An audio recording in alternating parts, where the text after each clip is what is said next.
Сәлеметсіздер ма? Дезинфекция маманы 8 жылдық тәжірибемізбен неше пәтерлерді қандаладан құтқардық.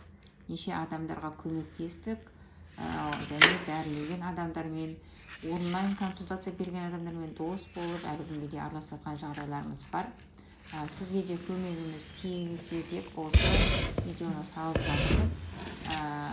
Қандаланы дәрілеу барысында әртүрлі қандала пайда болғаннан әртүрлі дәрілер алып шашып, одан құтыла алмай, немесе ол өте көбейіп кеткен, немесе дезинфекция маманы шақырып, одан да кете алмай жатқан жағдайлар бар. Естіген дәрісін алып шаша береді, пар дейді, ыстық су дейді, одан 100% кетпейді, ол басқа орынға ауысады. Одан толық құтылу үшін бізге хабарласыңыз. Бізде 8 жылдық тәжірибемізде түрлі пәтерлер болды. Қалай дәрілеу керек, немен дәрілеу керек, дұрыс дәрілеу, дәріні дұрыс пайдалану, оны қай жақтан алу керек, толық ақпарат береміз. Осы интернетте 99% дәрілердің дұрыс емес. Бәрі бұл кәдімгідей бизнес болып кетті. Қандаланың суретін салып түрлі нәрселер сатыла беретін болды. Оған адамдар сеніп ала беретін болды.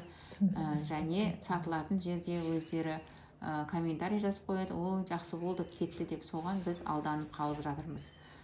Сіз де соның алданып қалмас үшін бізге хабарласыңыз. Уақытыңызды үнемдейсіз, ақшаңызды үнемдейсіз.